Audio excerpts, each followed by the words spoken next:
চল মাম ছাদ থেকে করলা তুলে নিয়ে আসি। হ্যাঁ চলো। কি রে, কাঁচিটা এনেছিস?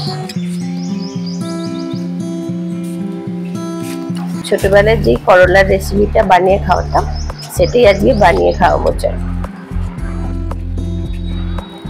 গাছটা খুব সুন্দর হয়েছে না, করলা অনেক ধরেছে, কিন্তু এতে আমার কোনো সার টার কিচ্ছু লাগেনি, নিজে থেকেই হচ্ছে। শুধু সকালবেলা একটু জল দিই আর বিকেলে একটু জল দিই।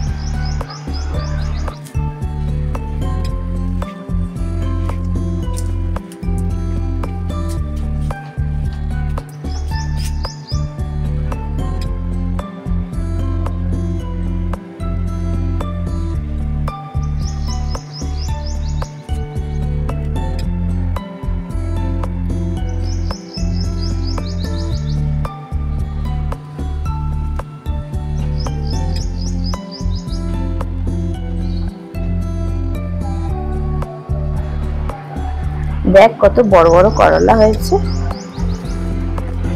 হ্যাঁ অনেক বড় বড়, কিন্তু ওই সবজিওয়ালার কাছে যেরকম বড় বড় হয় সেরকম না, একটু ছোট।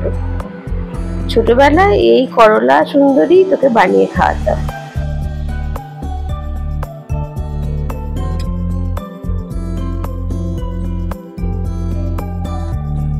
আজকে কটা পেয়েছো?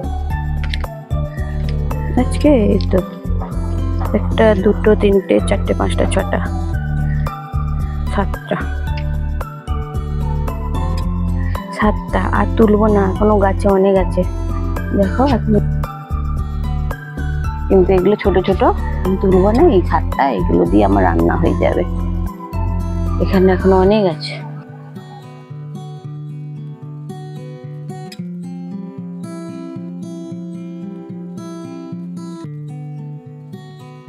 এখন এখানে দেখেছো কত হয়ে আছে, এই ছোট ছোট, এখানে হয়ে আছে, এখানে হয়ে আছে, এর ভিতরে তো দেখাই হলো না। এই দেখো, এই দেখো, এই দেখো, এখানে হয়ে আছে।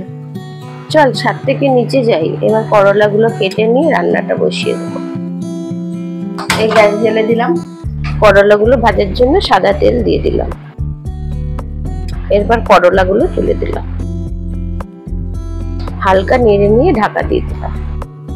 করলা সুন্দরী বানাতে কি, এক বাটি পেঁয়াজ কুচি, লম্বা করে কাটা বরবটি এক বাটি, ধুদুল এক বাটি, 4-5টা কাঁচা লঙ্কা চেরা, রসুন কুচি, আদা কুচি, 1 কাপ দুধ আর 250 গ্রাম চিংড়ি মাছ।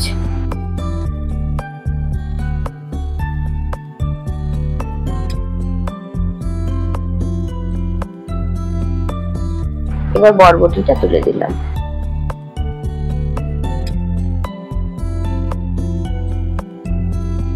সবজিটা নরম করার জন্য 1 চামচ নুন দিয়ে দিলাম।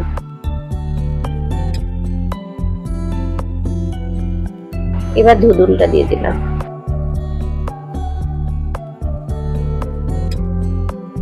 এবার 1 বাটি পেঁয়াজ কুচি দিয়ে দিলাম।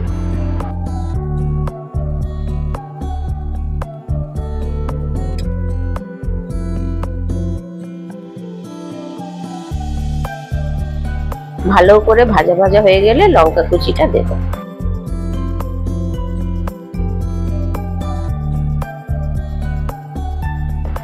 এবার রসুন কুচিগুলো দিলাম, আদা কুচি দিলাম,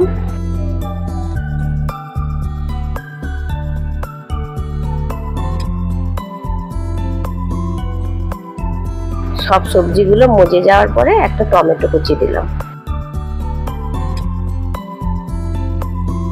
এবার চিংড়ি মাছটা তুলে দিলাম।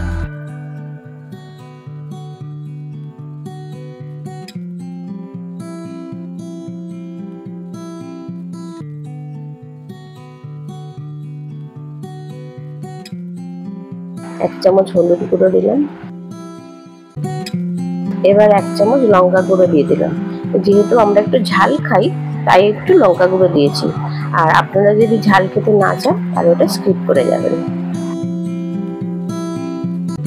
স্বাদটা ব্যালেন্স করার জন্য একটুখানি চিনি দিলাম।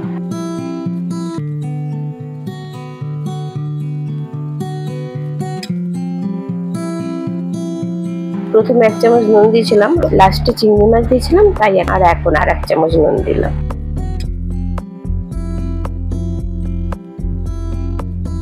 আচ্ছা, এই রান্নাটা কিন্তু জল দিয়ে হবে না, দুধ দিয়ে হবে, তাই জন্য 1 কাপ দুধ দিয়ে দিলাম।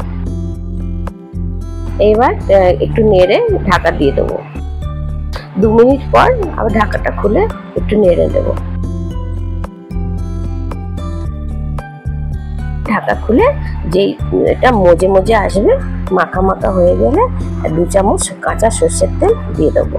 কাঁচা সর্ষের তেল দেওয়ার জন্য এর স্বাদটা বেড়ে যাবে। করলা সুন্দরী এবার রেডি। আমার মেয়ে যেই থেকে করলা খেতে শিখেছে, সেই থেকে যখনই বানিয়ে দিই তখনই একদম খুশি খুশি খেয়ে নেয়। গরম গরম ভাতের সাথে খেতে এটা খুব সুন্দর লাগে। আমি যেভাবে বানিয়েছি আপনারা সেভাবেই বানিয়ে করে খেয়ে দেখবেন। ভালো লাগলে আমাকে কমেন্ট করে জানাবেন। কিন্তু এই হলো আপনাদের করলা সুন্দরী।